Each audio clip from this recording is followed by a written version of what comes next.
आते रहते हैं, लेकिन फिर भी मन बड़ा चलायमान है, कहीं ना कहीं भटक जाता है और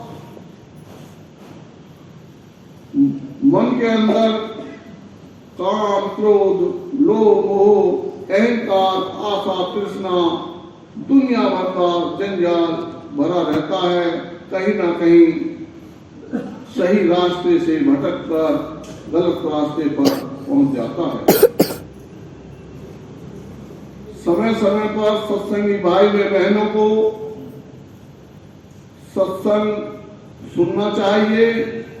जो भी कुल मालिक की वाणी है उनको घर ले जाकर पढ़ना भी चाहिए, उन पर अमल भी करना चाहिए। अमल पर ही दखल होगा और तभी आगे का रास्ता सुगम और आसान बनेगा। राधा स्वामी दयाल की दयाल, राधा स्वामी गुरु चरण गहो लो नाम समाल, सत्संग करो धरो अब ख्याल। गुरु चरण कहो लो नाम संभाल। अब इसमें गुरु की प्रशंसा की है और गुरुओं को अलग अलग मृत लोक में काम चलाने के लिए अपरा विद्या गुरुओं की भी जरूरत पड़ती है, क्योंकि सबसे पहले प्रथम गुरु माँ बाप, और माँ बाप के बाद में फिर बच्चा बड़ा होता है। स्कूल में जहाँ शिक्षा लेने जाता है वह भी गुरु की श्रेणी में आ जाते हैं। उसके बाद जब और बड़ा होता है तो उसे कहीं इंजीनियरिंग कॉलेज, कहीं वैज्ञानिक डिप्लोमा या मेडिकल लाइन या कहीं कोई बिजनेस कारोबार में लग जाता तो वहां भी उसे कुछ ना कुछ गुरु का सहारा लेना पड़ता है, जब भी आगे का रास्ता निकलता है। लेकिन ये जितने भी भवसागर इस मृत लोक में गुरु है, ये भवसागर को चलाने वाले, भवसागर को काम देखने वाले यही के पराविद्या गुरु हैं। इनकी भी जरूरत पड़ती है। लेकिन असली अगर हम इस भवसागर मृतलोक से छुटकारा पाए तो गुरु पराविद्या का खोजना जरूरी है। इसमें कहा है गुरु गुरु सब बड़े अपनी अपनी ठोर, जब गुरु अनहद मिले लगे ठिकाना ठोर। तो गुरु गुरु अपनी अपनी जगह सबका स्थान बड़ा है, लेकिन अनहद गुरु मिल जाए तो भवसागर से रास्ता मुक्ति का मिल जाता है। मुक्ति का रास्ता तभी मिलेगा गुरु के प्रति प्रेम, प्रति सच्ची निष्ठा, धैर्य, ये सारी चीजें गुरु के प्रति समर्पण होनी चाहिए, तभी आगे का सुगम रास्ता। तो छल कपट बेईमानी का व्यवहार रहा तो जीवन वृथा चला जाएगा और कहीं का भी नहीं रहेगा।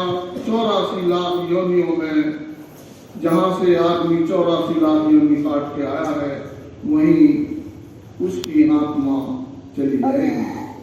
फिर उसे 84 लाख योनियों में तरह तरह के कर्मों के अनुसार उसको योनियां मिलती रहेंगी और दंड का अधिकारी बन बैठेगा।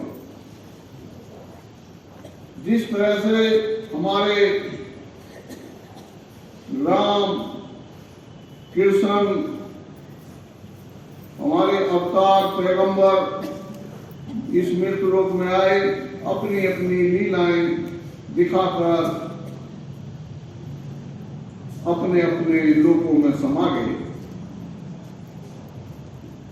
जिसका कि गुरु जब अनहद के मिल जाते हैं तो वो रास्ता सुगम और आसान बना देते हैं। लेकिन इसमें वर्तमान गुरु की महिमा अपरंपार बताई है, क्योंकि वर्तमान गुरु का होना और वर्तमान गुरु का शिष्य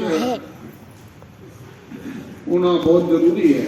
तभी काम बनेगा, बिना इसके काम नहीं बनेगा। जैसा कि गुरु महाराज कहते हैं कि मान लीजिए स्कूल में शिक्षक आ जाते हैं, गुरु आ जाता है, पढ़ाने वाला आ जाता है, बच्चे नहीं पहुंचते, अधूरा रह जाता है बच्चों का अनुसार में। इसी तरह से जब बच्चे आ जाते हैं, गुरु पढ़ाने वाला शिक्षक नहीं आता, तो वहां भी काम नहीं बनता।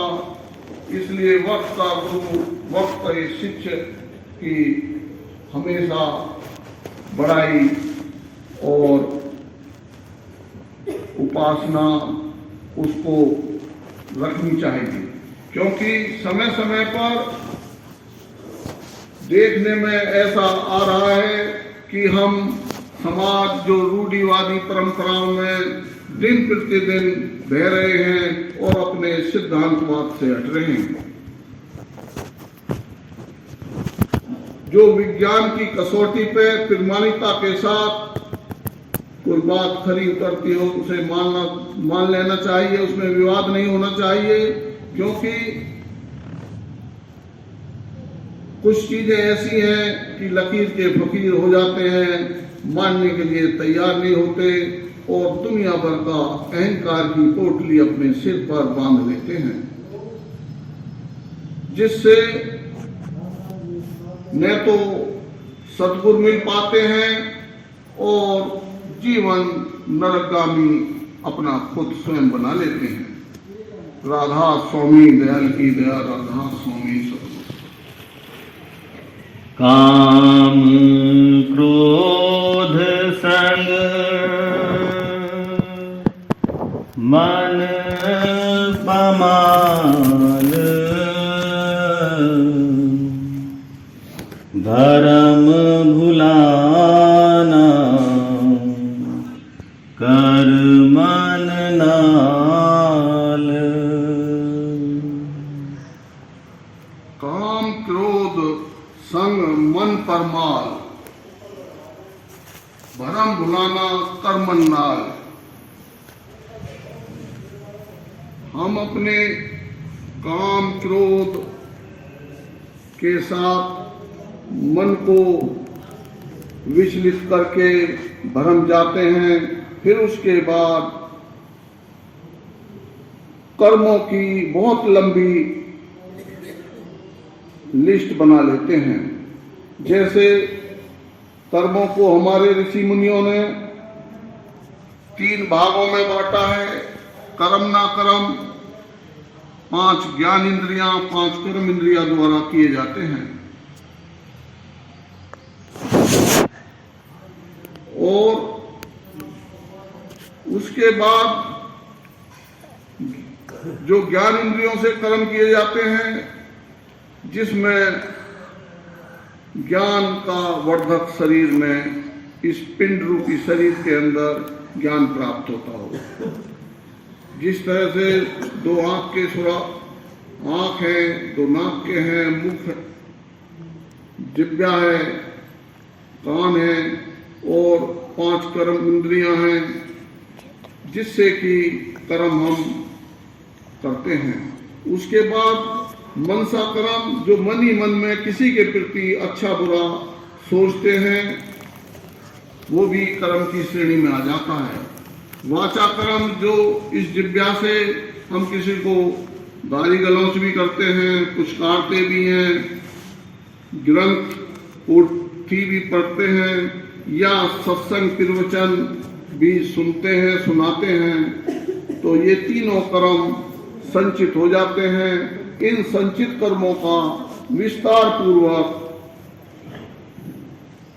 इस ब्रह्मांड में